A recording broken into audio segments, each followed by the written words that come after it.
Hello everyone, welcome back to my channel. So in today's video, I will be showing you how I created this manicure using dip powders. So here are the powders that I will be using today. These are from the brand Rebel Nail and Cusio Pro. So here are the close-up look of the powders.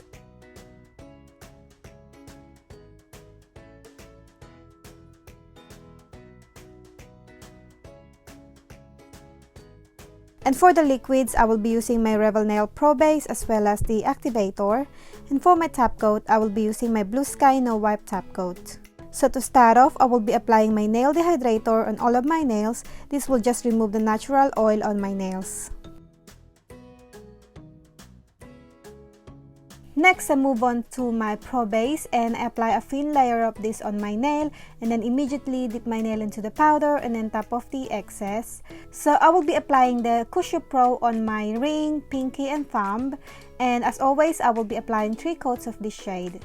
And I also want to mention that I do brush off the excess powder off camera, so make sure you do that because otherwise your nails will gonna end up bumpy and thick and you will end up spending a lot of time with your filing and buffing, so make sure you brush off the excess powder.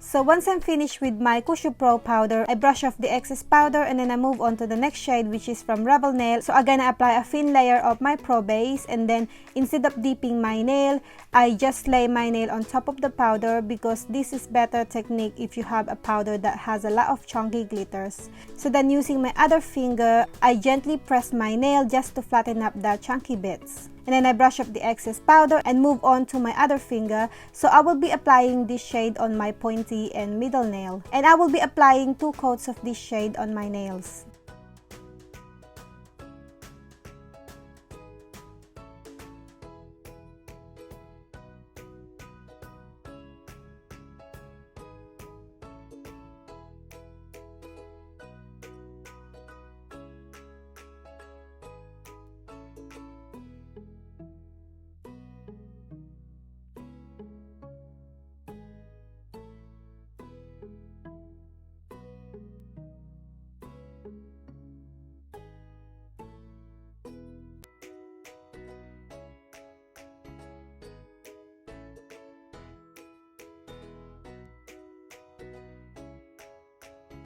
Next, I move on to my clear powder to encapsulate my nails. This step is optional, but I highly recommend you clear encapsulate your nails, especially when you have chunky glitters on your nails. This will protect the colors and the glitters from filing and buffing.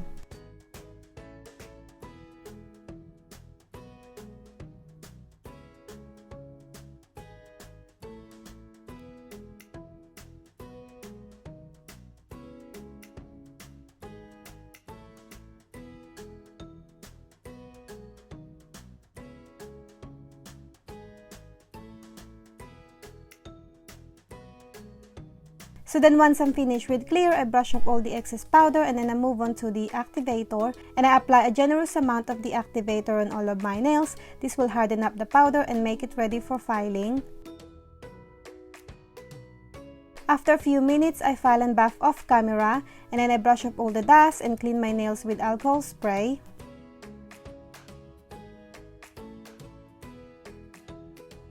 Next, I move on to my Blue Sky No Wipe top coat and I apply 2 layers of this on my nails and cure it for 30 seconds. Again, this step is optional. You can always use your dip powder top coat if you want to.